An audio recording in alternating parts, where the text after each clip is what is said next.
Students, आप सभी का SR success towards channel में स्वागत है। हम पढ़ रहे हैं चैप्टर 5 पृष्ठ रसायन सरफेस केमिस्ट्री। आज का हमारा टॉपिक है अधिशोषण की विशेषताएं, अधिशोषण के प्रकार और ठोसों पर गैसों के अधिशोषण को प्रभावित करने वाले कारक।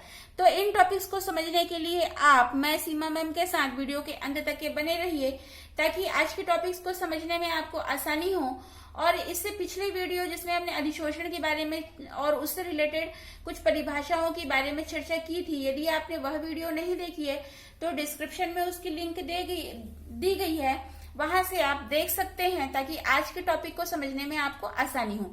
तो चलिए आज की क्लास स्टार्ट करते हैं। तो हम पहले अधिशोषण की परिभाषा देख लेते हैं। तो अधिशोषण एक पृष्ठीय घटना है जिसमें किसी पदार्थ, ठोस या द्रव के पृष्ठ पर किसी अन्य पदार्थ के अणुओं का आकर्षित होना तथा उस पर बने रहने की परिघटना को अधिशोषण कहते हैं। तो अधिशोषण हो रहा है, इसलिए हमको कुछ विशेषताओं को जानना जरूरी है। तो हम आगे देखते हैं अधिशोषण की विशेषताएं। फर्स्ट पॉइंट है, अधिशोषण एक स्वतः प्रक्रम है जो तुरंत संपन्न हो जाता है। जैसे हम देखते हैं कि घर पर टेबल रखा हुआ है, उसमें किसी को धूल के कण को लाने की आवश्यकता नहीं होती है, वो स्वयं से हो जाता है, वहां पर आ जाता है। तो ये इसलिए कहा गया है कि अधिशोषण एक स्वतः प्रक्रम है। सेकेंड पॉइंट है, अधिशोषण एक पृष्ठीय घटना है और ये सभी प्रकार की सतह पर होती है, यह सभी प्रकार के अंतरा पृष्ठ पर होती है। जो 5 प्रकार के सतह पर अधिशोषण हो सकता है, जैसे कि गैस ठोस, द्रव ठोस, द्रव द्रव, ठोस ठोस और गैस द्रव। इसमें से सबसे ज्यादा उपयोगी गैसों का ठोस पर होने वाला अधिशोषण है। नेक्स्ट थर्ड पॉइंट है, अधिशोषण ऊष्मक्षेपी प्रक्रम है।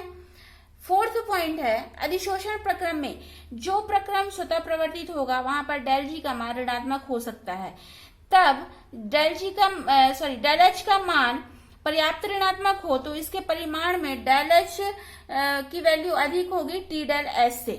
तो अधिशोषण प्रक्रिया प्रारंभ में, यानी कि जब शुरुआत होती है, तो जैसे जैसे अधिशोषण बढ़ता है तो डेल एच का मान ऋणात्मक होता जाता है और एक ऐसी स्थिति आती है कि del H T del H के बराबर हो जाता है और डेल जी का मान 0 हो जाता है। तो इस अवस्था में साम्य स्थापित हो जाता है। नेक्स्ट पॉइंट, फिफ्थ पॉइंट है एंट्रोपी में कमी, यानी कि जब अधिशोषण होता है तो एंट्रोपी में भी कमी आती है। क्यों ऐसा होता है? क्योंकि जो स्वतंत्र गैस है जब किसी ठोस की सतह पर एकत्रित हो जाता है तो उसकी स्वतंत्रता की कोटि कमी आ जाती है। तो इसलिए कहा गया है कि जब अधिशोषण होता है तो एंट्रोपी में कमी आती है। तो इस प्रकार से हमने अधिशोषण की विशेषताएं देखे। आगे चलते हैं अधिशोषण के प्रकार। तो यहाँ पर हमको 2 शब्द को ध्यान रखना है। अधिशोषक जिसे ठोस कहा गया, जहां पर अधिशोषण की घटना होती है, और अधिशोष्य जो गैस जो अधिशोषित हो रहा है। तो यहाँ पर हम अधिशोषक और अधिशोष्य शब्द का प्रयोग करेंगे। तो चलिए आगे प्रकार देखते हैं। तो अधिशोषक और अधिशोष्य के बीच लगने वाले बंधन बलों के आधार पर इसको 2 भागों में बांटा गया है। फर्स्ट है भौतिक या वॉन्डरवॉल्स अधिशोषण और सेकंड है रासायनिक या लैंगम्यूर अधिशोषण। तो हम इसको दोनों को एक एक करके देखते हैं। तो इनकी परिभाषा और अभिलक्षणों को हम पढ़ेंगे। तो फर्स्ट देखते हैं भौतिक या वॉन्डरवॉल्स अधिशोषण। जैसे नाम से पता चल रहा है, भौतिक या वॉन्डरवॉल्स बल। तो जो अधिशोषक है, अधिशोषक की सतह पर अधिशोष्य अत्यंत दुर्बल वॉन्डरवॉल्स आकर्षण बल या भौतिक बल द्वारा बंधा रहता है, तो उस अधिशोषण को भौतिक अधिशोषण कहते हैं। और ताप में वृद्धि करने पर या फिर दाब बढ़ाने पर अधिशोषण उत्क्रमित हो जाते हैं, मतलब उत्क्रमणीय हो जाते हैं। तो इसका अच्छा उदाहरण है विभिन्न गैसों का जांतो चारकोल पर होने वाला अधिशोषण और सेकंड है नाइट्रोजन गैस का अभ्रक पर होने वाला अधिशोषण। इसके अभिलक्षणों को देखते हैं। तो इसमें हम फर्स्ट पॉइंट है विशिष्टता का अभाव, मतलब जब भौतिक अधिशोषण होता है तो उसमें अधिशोष की सतह पर अत्यंत दुर्बल वॉन्डरवॉल्स द्वारा बंधा हुआ है और इसमें जो वॉन्डरवॉल्स अच्छे से उपलब्ध है। अधिशोषक की सतह किसी विशिष्ट गैस के लिए कोई विशिष्टता प्रदर्शित नहीं करता है, मतलब कि जैसे यहाँ पर अधिशोषण की घटना हो रही तो यहाँ पर कौन सा गैस आकर के पहले आएगा, ऐसा कोई विशिष्टता नहीं होती है। सेकंड पॉइंट है गैस की प्रकृति। अब जो अधिशोषक होता है, अधिशोषक की सतह पर अलग अलग प्रकार की गैसें अलग अलग मात्रा में अधिशोषित होती हैं। तो जो सरलता से द्रवित हो जाते हैं, जैसे कि carbon dioxide, ammonia, HCl gas, तो ये अधिक मात्रा में अधिशोषित होती है। और जो कठिनाई से द्रवित होने वाली गैसें होती है, जैसे हाइड्रोजन, नाइट्रोजन आदि, ये कम मात्रा में अधिशोषित होती है। तो ऐसा क्यों होता है? जो सरलता से द्रवित होते हैं उनके क्रांतिक ताप का मान अधिक होता है, इसलिए वो अधिक मात्रा में अधिशोषित होती है। नेक्स्ट थर्ड पॉइंट है अधिशोषक की प्रकृति, मतलब अधिशोषक कैसा होना चाहिए। अधिशोषक जब छिद्र युक्त होता है या फिर उसके सतह का क्षेत्रफल अधिक होता है तो अधिशोषण अधिक होता है। मतलब कि यहाँ पर जो अधिशोषक की सतह है उसका क्षेत्रफल जितना अधिक होगा, अधिशोषण, भौतिक अधिशोषण भी उतना ही अधिक होगा। जैसे कि चारकोल, सिलिका जेल या एल्यूमिना है, ये छिद्र युक्त प्रकृति और उसका सतह अधिक होता है, जिससे इसमें अधिशोषण की क्षमता अधिक होती है। नेक्स्ट पॉइंट है उत्क्रमणीय प्रकृति। जो गैस का ठोस पर अधिशोषण सामान्यतः उत्क्रमणीय प्रकृति का होता है। तो यहाँ पर जो ली-शातली के सिद्धांत को लागू किया जाता है, तो जब दाब को बढ़ाया जाता है और ताप को कम किया जाता है तो गैस अधिक मात्रा में अधिशोषित होते हैं। नेक्स्ट पॉइंट है एंथैल्पी का मान। तो जो भौतिक अधिशोषण की एंथैल्पी का मान है ये अत्यधिक 20 to 40 किलोजूल मोल इनवर्स होता है। ताप व दाब का प्रभाव, तो ताप व दाब के प्रभाव क्या पड़ता है इस पर? जो ली-शातली के सिद्धांत के अनुसार से जब इसमें दाब को बढ़ाया जाता है और ताप को कम किया जाता है तो गैस अधिक अधिशोषित होती है। और इसके विपरीत यदि स्थिति रहेगी, मतलब ताप में वृद्धि कर दिया जाए और दाब में कमी कर दिया जाए तो अधिशोषण घटता है। मतलब कि जो भौतिक अधिशोषण के लिए निम्न ताप और उच्च दाब की स्थिति उपयुक्त होती है। तो ये हमने भौतिक अधिशोषण के अभिलक्षण और परिभाषाओं को समझे। नेक्स्ट सेकंड हम देखते हैं रासायनिक या लैंगम्यूर अधिशोषण, इसकी परिभाषा और इसके अभिलक्षणों को। तो इसकी परिभाषा देखते हैं। तो रासायनिक या लैंगम्यूर अधिशोषण में इसमें अधिशोष्य अणु अधिशोषक की सतह से रासायनिक बलों द्वारा बंधे होते हैं और इसको रासायनिक अधिशोषण कहते हैं। इसे रसोशोषण भी कहते हैं या लैंगम्यूर अधिशोषण भी कहते हैं। जैसे नाम से पता चल रहा है रासायनिक, मतलब ये रासायनिक प्रबल रासायनिक बंध से, मतलब जो अधिशोषक और अधिशोष्य हैं ये प्रबल रासायनिक बंध से बंधे होते हैं और इनको सरलता से उत्क्रमित नहीं किया जाता है, मतलब ये अनुत्क्रमणीय होते हैं। जैसे उदाहरण है इसका प्लेटिनम धातु पर हाइड्रोजन गैस का अधिशोषण। इसके लक्षण देखते हैं। तो फर्स्ट है उच्च विशिष्टता। उच्च विशिष्टता कहने से क्या तात्पर्य है कि जो रासायनिक अधिशोषण में अधिशोष्य और अधिशोषक के बीच में रासायनिक बंध बनता है तो ये एक विशिष्ट प्रकृति का होता है। जैसे हम इसको उदाहरण से समझते हैं कि धातुओं में ऑक्सीजन का अधिशोषण धातु ऑक्साइड बनने के कारण या फिर धातु में हाइड्रोजन का अधिशोषण हाइड्राइड बनने के कारण होता है। सेकेंड पॉइंट है गैस की प्रकृति। गैस की प्रकृति से तात्पर्य है कि जो रासायनिक अधिशोषण के लिए अधिशोषित होने वाली गैस अधिशोषक के मध्य में किसी भी प्रकार की रासायनिक अभिक्रिया को होना आवश्यक है, तभी अधिशोषण रासायनिक अधिशोषण हो रहा है ऐसा कहा जाएगा। थर्ड पॉइंट है पृष्ठीय क्षेत्रफल। जैसे हमको पता है कि अधिशोषक की सतह का क्षेत्रफल जितना अधिक होगा रासायनिक अधिशोषण उतना ही अधिक होगा। मतलब कि अधिशोषण होने के लिए चाहे भौतिक अधिशोषण हो या रासायनिक अधिशोषण हो, पृष्ठीय क्षेत्रफल अधिक होना आवश्यक है। नेक्स्ट 4 पॉइंट है अनुत्क्रमणीय प्रकृति। रासायनिक अधिशोषण में यौगिक का निर्माण होता है, तो यौगिक से अधिशोषित गैस को अलग करने के लिए ऊर्जा की अधिक मात्रा की आवश्यकता होती है, तो इसलिए रासायनिक अधिशोषण अनुत्क्रमणीय प्रकृति का होता है। नेक्स्ट 5th पॉइंट है अधिशोषण की मात्रा। तो जो रासायनिक अधिशोषण में बंध का निर्माण होता है तो अधिशोषण की ऊष्मा की मात्रा 40 से 400 किलोजूल मोल इनवर्स होता है। नेक्स्ट 6 पॉइंट है ताप व दाब का प्रभाव। तो यहाँ पर जब रासायनिक अधिशोषण होता है तो ताप बढ़ाने पर रासायनिक अधिशोषण पहले बढ़ता है फिर कम हो जाता है और दाब बढ़ाने पर सामान्यतः रासायनिक अधिशोषण बढ़ता है। तो हम इन लक्षणों के आधार पर हम इस दोनों में अंतर स्पष्ट कर सकते हैं। तो अंतर देख लेते हैं। तो भौतिक अधिशोषण में अधिशोषक और अधिशोष्य के मध्य में दुर्बल वांडरवाल्स बल होते हैं, लेकिन जो रासायनिक अधिशोषण होते हैं उसमें प्रबल रासायनिक बंध, जो अधिशोषक और अधिशोष्य है उनके मध्य में प्रबल रासायनिक बंध होते हैं। भौतिक अधिशोषण में ऊष्मा का मान 20 से 40 किलो जूल मोल इनवर्स होता है और रासायनिक अधिशोषण में ऊष्मा का मान 40 से 400 किलो जूल मोल इनवर्स होता है। भौतिक अधिशोषण उत्क्रमणीय प्रक्रम है और रासायनिक अधिशोषण अनुत्क्रमणीय प्रक्रम है। भौतिक अधिशोषण विशिष्ट प्रकृति का नहीं होता है और रासायनिक अधिशोषण विशिष्ट प्रकृति का होता है। भौतिक अधिशोषण कम ताप पर संपन्न हो जाता है, रासायनिक अधिशोषण उच्च ताप पर संपन्न होता है और ताप वृद्धि के साथ में पहले बढ़ता है फिर घटता है। इस भौतिक अधिशोषण में दाब के साथ पहले बढ़ता है फिर कुछ समय के बाद में स्थिर हो जाता है और रासायनिक अधिशोषण में दाब का कोई प्रभाव नहीं पड़ता है। जो भौतिक अधिशोषण होता है उसमें सक्रियण ऊर्जा की आवश्यकता नहीं होती है, लेकिन इस रासायनिक अधिशोषण में सक्रियण ऊर्जा की आवश्यकता होती है। और भौतिक अधिशोषण में अधिशोषी और अधिशोषक के मध्य माध्यमिक यौगिक का निर्माण नहीं होता है, लेकिन रासायनिक अधिशोषण में अधिशोष्य और अधिशोषक के मध्य माध्यमिक यौगिकों का निर्माण होता है। तो इस प्रकार से हमने इसमें अंतर देखा। नेक्स्ट हमारा टॉपिक है ठोसों पर गैसों के अधिशोषण को प्रभावित करने वाले कारक। तो यहाँ पर जो ठोस पर गैस अधिशोषण हो रहा है तो इसको कौन कौन से कारक प्रभावित करते हैं। तो फर्स्ट पॉइंट है अधिशोष्य या फिर गैस की प्रकृति।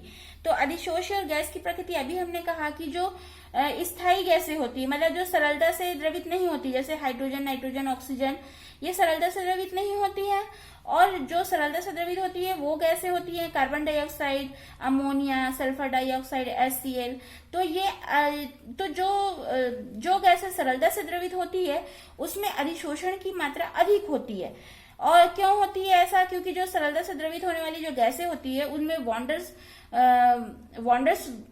वॉल्स आकर्षण बल का मान अधिक होता है और वो शीघ्रता से अधिशोषक की सतह पर प्रबल बंध बना लेते हैं। क्योंकि अलग जो अधिशोषक होते हैं उस पर गैसों की अलग अलग मात्रा अधिशोषित होती है, तो जिन गैसों का क्रांतिक ताप का मान जितना अधिक होता है वे गैसें अधिशोषित गैस की मात्रा उतनी ही अधिक होगी। तो यहाँ पर और जो क्रांतिक ताप का मान जिन गैसों का अधिक होता है वही सुगमता से द्रवित होती हैं। तो इसलिए जो भी गैसें जो सुगमता से या सरलता से द्रवित होंगी उनके क्रांतिक ताप का मान अधिक होगा और वही गैसें अधिक मात्रा में अधिशोषित होगी। नेक्स्ट सेकंड पॉइंट है अधिशोषक ठोस की प्रकृति तथा सतह का क्षेत्रफल। अभी जैसे हमने पढ़ा कि भौतिक अधिशोषण और रासायनिक अधिशोषण में सतह का क्षेत्रफल अधिक होने पर ही अधिशोषण की घटना अधिक होगी। और यहाँ पर ठोस की प्रकृति मतलब ठोस अधिशोषक जो है जितना अधिक बारीक और रंध्र युक्त होगा उतना ही अधिशोषण अधिक होगा। जैसे कठोर यदि वह जो अधिशोषक है वह कठोर होगा या रंध्रहीन होगा तब उस स्थिति में अधिशोषण की घटना कम होती है। जैसे हम देखते हैं जो मुल्तानी मिट्टी होती है, यदि हम उसमें पानी की मात्रा डालते हैं, उसमें पानी की एक बूंद डालते हैं, तो यदि वो बारीक चूर्ण होती है तो वो जल्दी से गल जाती है, लेकिन यदि वो बहुत अधिक पत्थर के रूप में रहता है तो वो जल्दी से नहीं गलती है। तो वही मतलब वहां पर उसका क्षेत्रफल भी कम है और वह ठोस के फॉर्म में है। वो बारीक चूर्ण के रूप में रहने से उसमें अधिशोषण की घटना अधिक होती।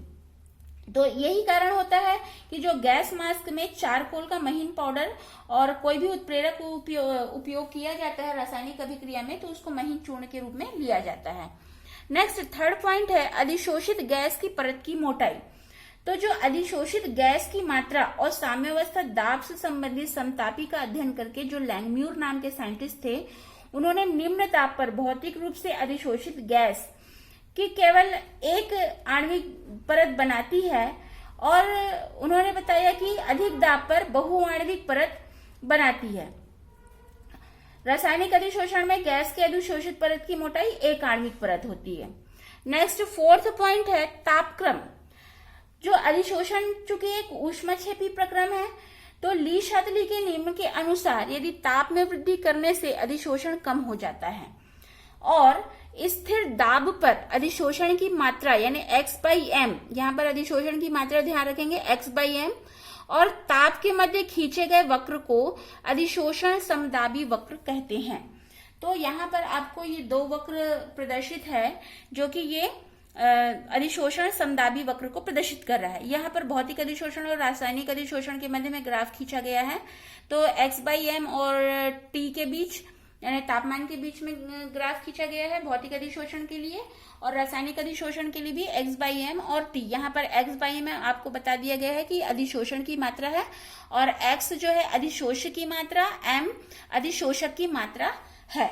तो यहाँ पर जो ग्राफ खींचा गया है तो इसमें क्या क्या बस समझ में आ रहा है हमको कि जो x/m और t के बीच में जब भौतिक अधिशोषण के लिए ग्राफ खींचा जाता है तो ये इस प्रकार से वक्र दिखा रहा है, जिसमें ये बता रहा है कि जैसे जैसे टेम्परेचर को बढ़ाया जाता है तो इसमें अधिशोषण की मात्रा में कमी आती है, और जब रासायनिक अधिशोषण के लिए तापमान जैसे जैसे बढ़ता है तो x/m यानी अधिशोषण की मात्रा पहले बढ़ती है, फिर एक समय के बाद में ये धीरे धीरे घटती है। तो इस प्रकार से ये ग्राफ हमको टेम्परेचर से संबंधित जानकारी देता है। नेक्स्ट हमारा पॉइंट है दाब। दाब गैसों के अधिशोषण के समय दाब घटता है। जो ली शादली के नियम के अनुसार दाब में वृद्धि करने से अधिशोषण बढ़ता है, मतलब जब हम दाब को बढ़ाएंगे तो अधिशोषण की मात्रा जो है बढ़ती जाएगी। तो स्थिर ताप पर अधिशोषण की मात्रा यानी x/m और दाब के मध्य यदि ग्राफ खींचा जाए तो उस वक्र को अधिशोषण समतापी वक्र कहते हैं। यहाँ पर अधिशोषण समतापी वक्र कहा गया है, तो हम इस वक्र को x/m यानी अधिशोषण की मात्रा और दाब के मध्य जब खींचा जाता है वक्र तो उसको अधिशोषण समतापी वक्र कहते हैं। तो यहाँ पर जो x/m और x/m जब हम शुरू में जैसे ग्राफ खींचते हैं तो दाब में वृद्धि के साथ में x/m का मान पहले तेजी से और फिर धीरे गति से बढ़ता है। यहाँ पर जो हम देखते हैं फ्रेंडलिक अधिशोषण समतापी। अब ये फ्रेंडलिक अधिशोषण समतापी क्या चीज है? तो इसमें स्थिर ताप पर अधिशोषण की मात्रा और अधिशोषण गैस के दाब यानी P के मध्य में संबंध दर्शाने के लिए जो गणितीय व्यंजक मिलता है उसको अधिशोषण समतापी कहते हैं। तो यहाँ पर फ्रेंडलिक ने, जो फ्रेंडलिक नाम के साइंटिस्ट थे, उन्होंने अधिशोषण की मात्रा और गैस के दाब के मध्य में संबंध दिया। जैसे हमको यहाँ पर ग्राफ प्रदर्शित है, यहाँ पर अधिशोषण पर दाब के प्रभाव को दिखा रहा है और यहाँ पर फ्रेंडलिक अधिशोषण समतापी वक्र को दिखाया जा रहा है। ये जो है अधिशोषण की मात्रा x/m और दाब के बीच में ग्राफ है, और यहाँ पर ये log n/m और log p के मध्य में ग्राफ है। तो जो अधिशोषण पर दाब के प्रभाव के लिए जो फ्रेंडलिक ने ये ग्राफ दिया उससे क्या प्रदर्शित होता है कि निम्न दाब पर अधिशोषण की मात्रा x/m अधिशोषण की मात्रा है, तो अधिशोषण की मात्रा गैस के दाब के समानुपाती होती है। तो हम इसको कैसे लिखेंगे कि x/m समानुपाती p, या फिर लिख देंगे इसको समानुपाती का साइन हटाने के लिए x/m = kp। तो यहाँ पर हमको ग्राफ में शुरू में जैसे निम्न दाब पर, यहाँ पर दाब कम है तो उसमें x/m की वैल्यू kp होगी, और जब उच्च दाब पर x/m जो है ये जब ऊपर जाएगा तो x/m समानुपाती होगा p0 के। मतलब यहाँ पर दाब स्थिर हो जाएगा, और स्थिर होने पर एक हमको पॉइंट मिलता है pH, जो कि ये संतृप्त दाब, ये बताता है कि अब इसके बाद में अधिशोषण की घटना नहीं होगी। और माध्यमिक दाब पर x/m की वैल्यू p के पावर 1/n के समानुपाती होती है, तो हम उसको लिखते हैं x/m = k p की पावर 1/n।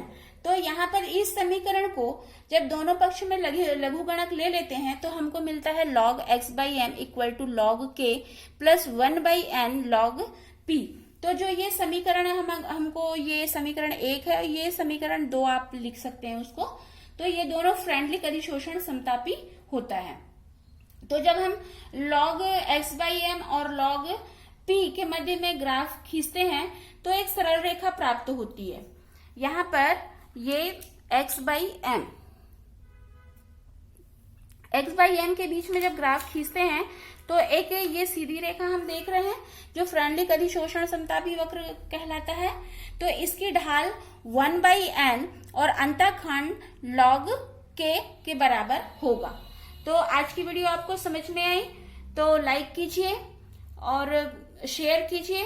यदि आप फर्स्ट टाइम मेरे चैनल को वॉच कर रहे हैं तो सब्सक्राइब कीजिए और बेल आइकन को दबाइए ताकि आपको वीडियो की नोटिफिकेशन सबसे पहले मिले।